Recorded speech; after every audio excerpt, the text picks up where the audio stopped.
Uma das lendas mais intrigantes e duradouras transmitidas através de gerações dos nativos nas Ilhas Salomão é a de gigantes monstruosos. A tradição conta que essas grandes criaturas vivem em cavernas e habitam espaços subterrâneos que conectam as ilhas. Dependendo de quem você pergunta, algumas pessoas acham que os gigantes são bons, outras acham que são maus e perigosos, com histórias sobre esses gigantes caçando, matando e até comendo pessoas. Durante muito tempo, isso foi considerado apenas histórias, mas após muita pesquisa de várias pessoas, essas histórias estão começando a mostrar sinais de verdade. As Ilhas Salomão têm uma longa e interessante história que remonta a centenas de anos. Segundo a lenda, ou história, o rei Salomão de Israel enviou seus navios de comércio por todo o mundo para encontrar os bens mais valiosos. A riqueza do rei Salomão é algo que existiu, e foi documentado não apenas na Bíblia, mas em outras obras literárias. E muitas pessoas cobiçavam a riqueza mencionada pelo rei Salomão. Os exploradores espanhóis, durante a Era das Explorações, sabiam muito sobre essa história da Bíblia e usaram-na como um mapa, seguindo os mesmos caminhos comerciais e histórias que estavam escritas em antigos textos judaicos. As ilhas foram finalmente encontradas por um explorador espanhol chamado Álvaro de Mendanha de Neira, em 1568. Ele navegou pelos mares a partir do Peru e encontrou essas belas ilhas intocadas. Mendana tinha certeza de que havia encontrado o local onde o rei Salomão obteve o ouro para seu templo em Jerusalém, e nomeou as ilhas de Ilhas Salomão em homenagem ao rei Salomão. Os rumores sobre as vastas riquezas viralizaram por centenas de anos, e pessoas de todo o mundo partiram para descobrir os alegados depósitos de ouro desta ilha.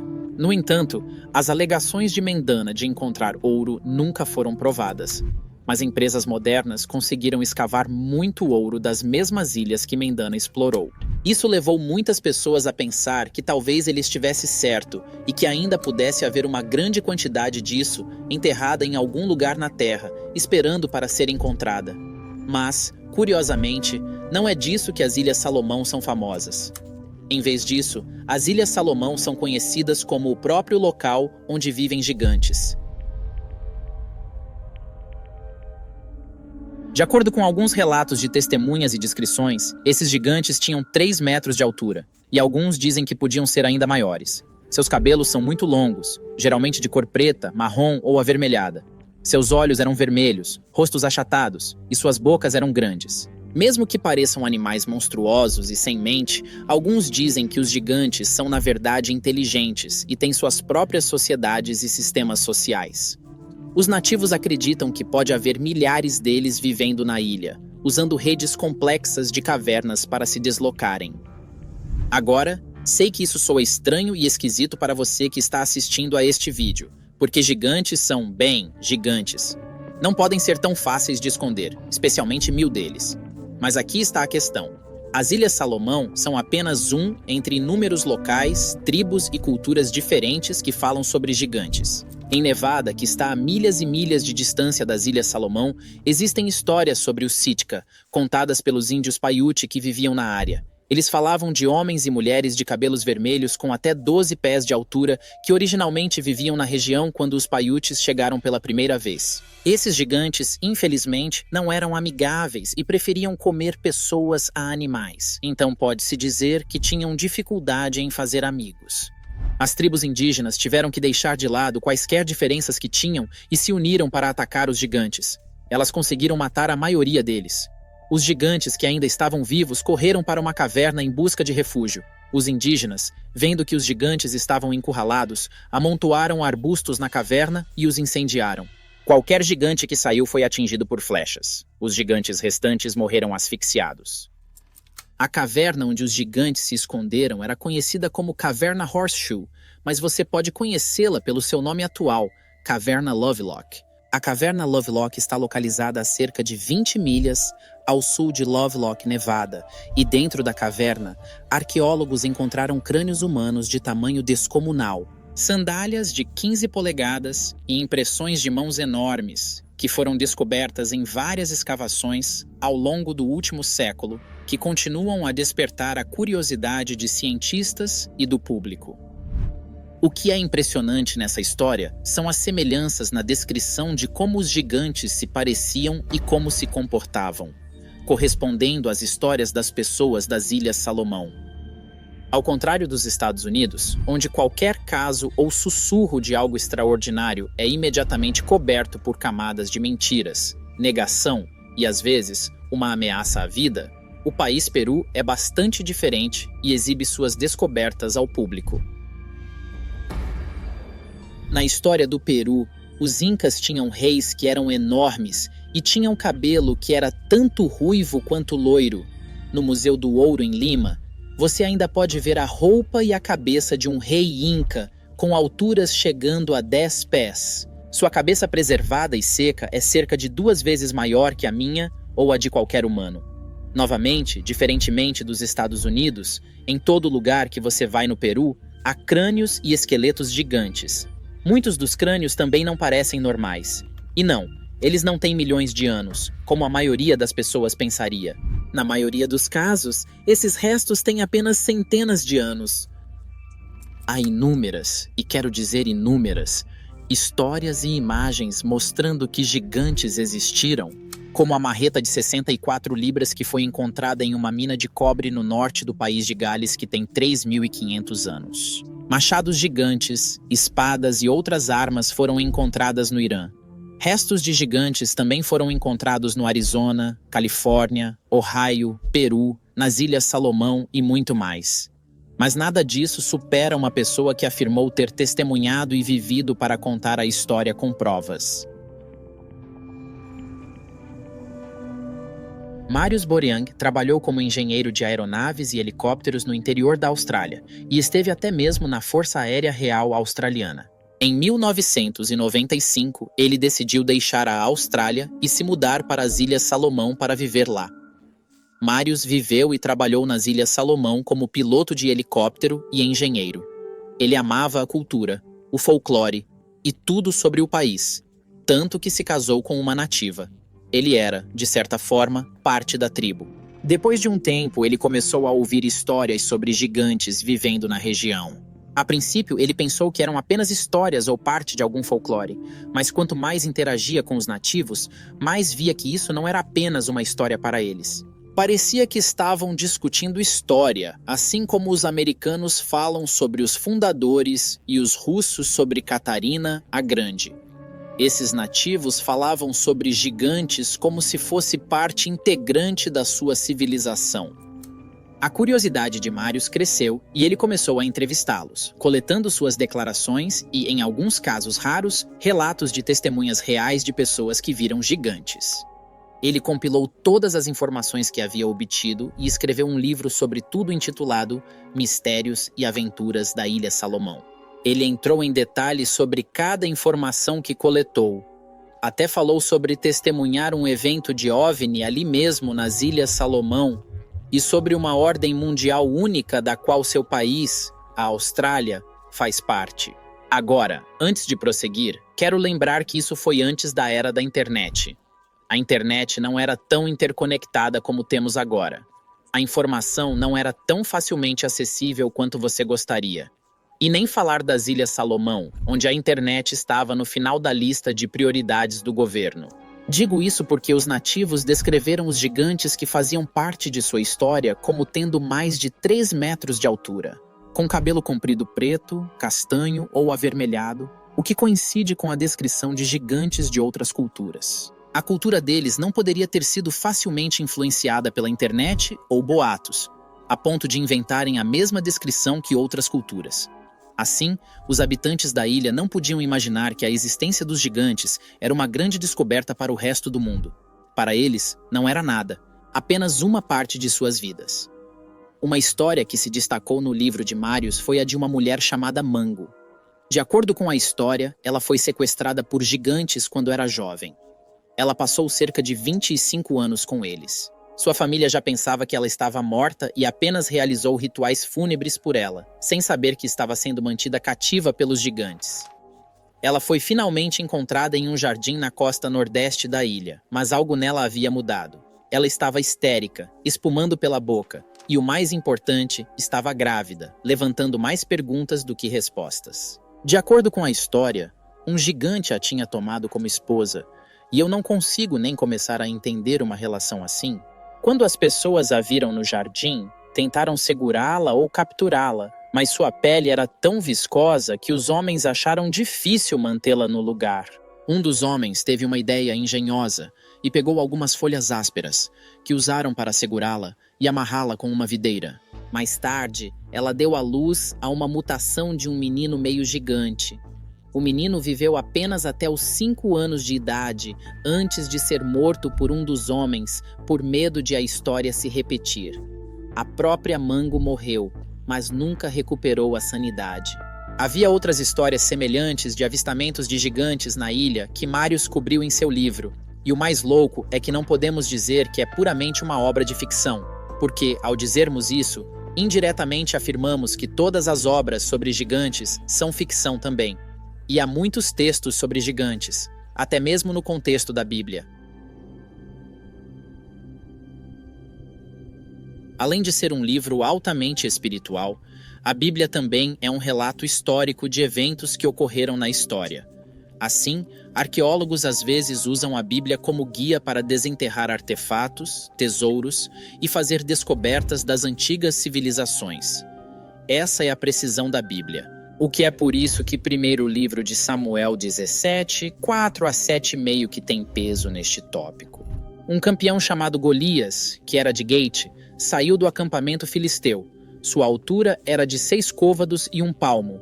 Ele tinha um capacete de bronze na cabeça e usava uma couraça de escamas de bronze pesando 5.000 ciclos. Nas pernas, usava caneleiras de bronze e uma lança de bronze estava pendurada nas costas. O cabo da sua lança era como uma vara de tecelão e a ponta de ferro pesava 600 ciclos. Seu escudeiro ia à frente dele. Golias foi descrito como um gigante. Sua altura, conforme registrado na Bíblia, era de 6 cúbitos e 1 palmo, o que significa que ele tinha 9 pés e 9 polegadas de altura. Seu capacete de bronze pesava 30 libras, que era basicamente um balde de bronze. Agora, adicione uma camiseta que pesa cerca de 150 libras, que é como carregar alguém no peito enquanto caminha. Se o peso disso ainda não faz você cair no chão, é hora de adicionar mais na forma de uma arma. Agora, imagine-se carregando uma enorme lança de metal que pesa cerca de 30 libras. Golias também tinha uma bela espada que Davi usou para cortar sua cabeça. Eu também gostaria de pensar que a espada seria grande e pesada. Isto não era uma história, era um registro de um evento que ocorreu entre Israel e os filisteus.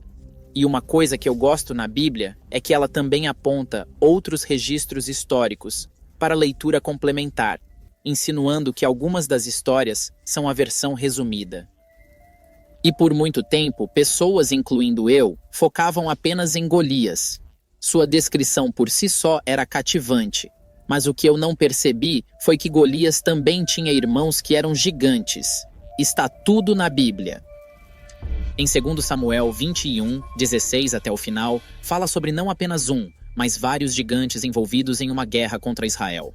Todos os 4 vieram do mesmo país que Golias e estavam lutando pelos filisteus antes de encontrarem seu fim. A primeira vez que se falou sobre gigantes na Bíblia foi em Gênesis. Naquela época, eles eram chamados por outro nome, Néfilim. Os Nefilim eram um grupo de seres ou pessoas estranhos que eram incomumente grandes e fortes. Eles viveram antes e depois do dilúvio. Eles foram os primeiros gigantes.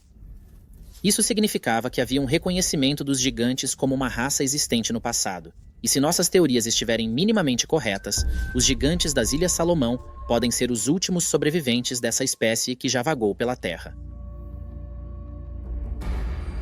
Então, eu contei sobre as aparições, contei sobre as conexões com outras culturas ao redor do mundo, e pedi que você se inscrevesse no nosso canal e curtisse este vídeo também.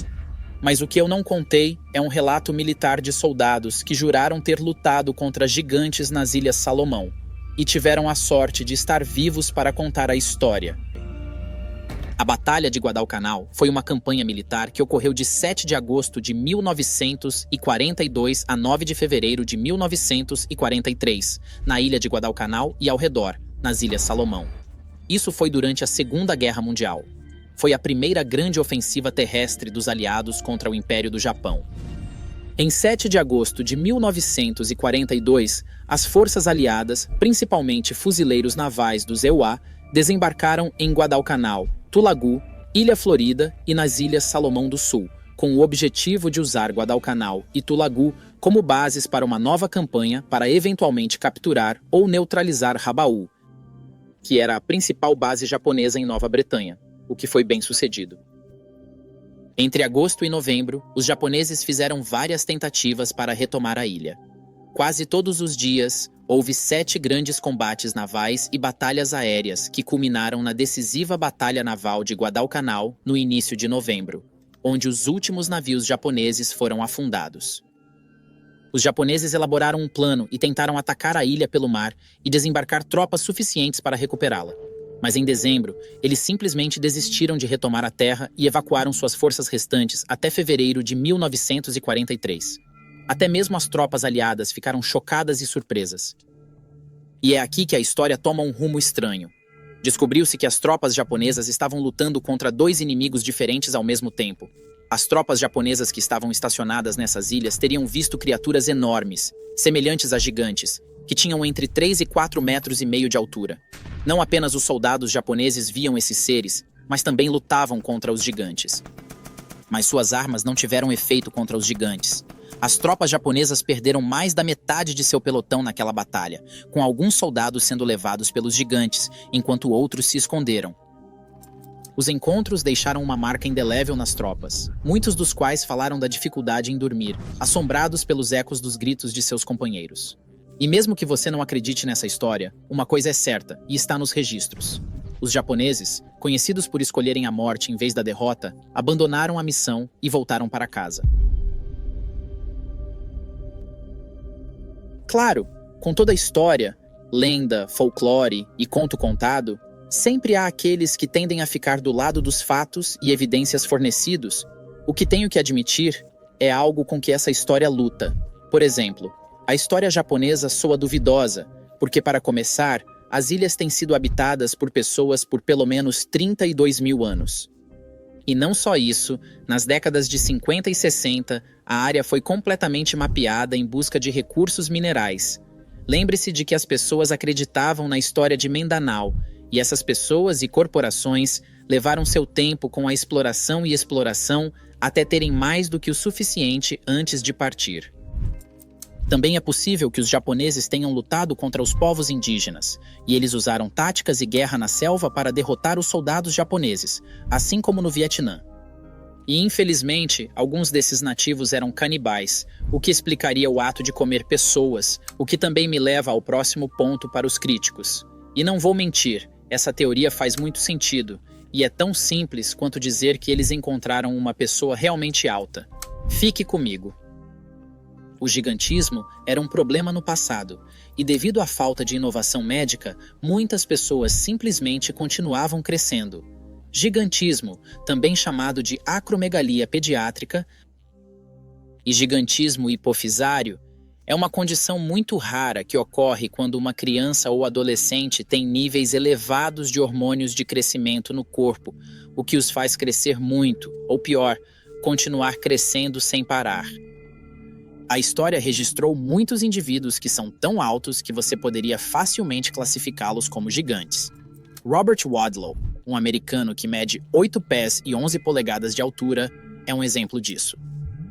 Robert Wadlow foi a pessoa mais alta que já viveu, e ele nunca parou de crescer até morrer, enquanto a pessoa mais alta que ainda está viva é um fazendeiro da Turquia chamado Sultan Kösen. Ele tem 2 metros e 49 centímetros de altura, o que automaticamente o torna um detentor do recorde mundial do Guinness. Ele tem o recorde da maior mão do mundo com impressionantes 27,5 centímetros e o segundo maior pé do mundo com 36,5 centímetros. Ele teve que passar por cirurgia médica para parar de crescer porque isso afetava a qualidade de sua vida. Então, imagine ver Sultan Kösen vindo em sua direção numa selva. Eu, pessoalmente, gritaria o mais alto possível, gritando: "Gigantes! Os gigantes estão aqui!" Honestamente, ainda me maravilho com a altura dos jogadores de basquete.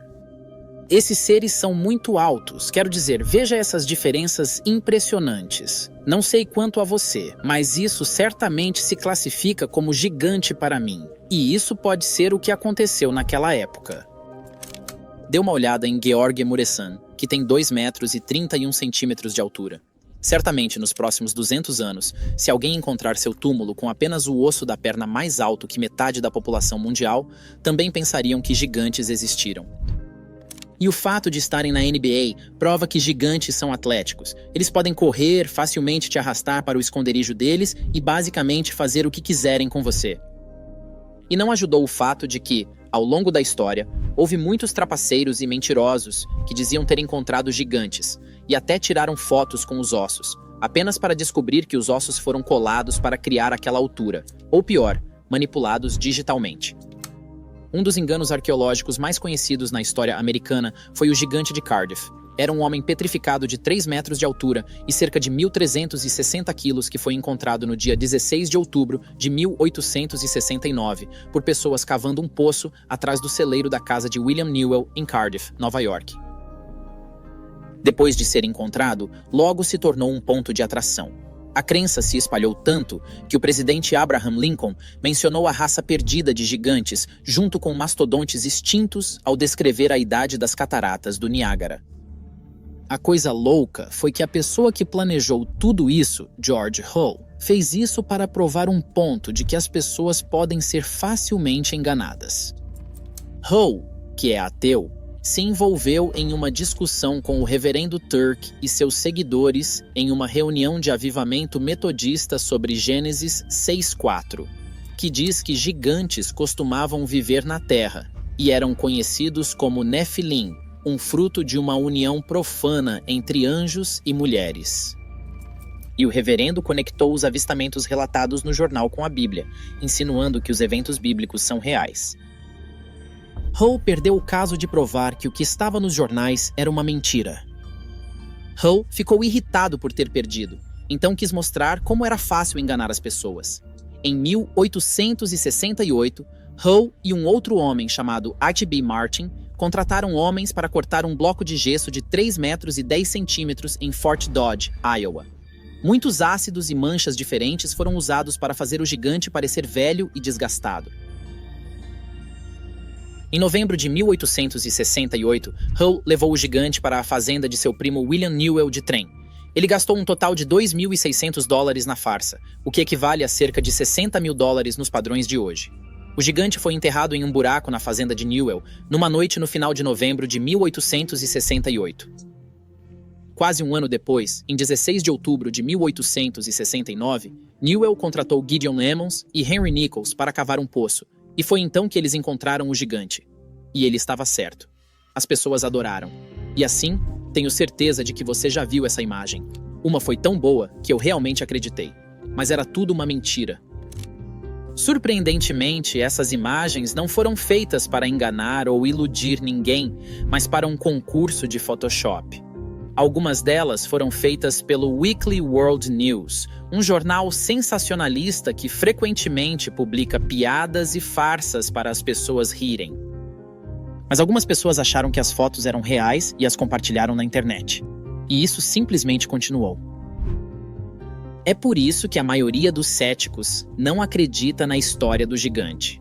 Como pode-se distinguir entre as histórias reais e as falsas? Saiba que essas mentiras existem há muito tempo, cheias de mistérios e maravilhas que não podem ser explicados. Seria tolice pensar que o mundo é exatamente como parece. Mesmo depois de contar essa história, não posso deixar de sentir que apenas arranhei a superfície.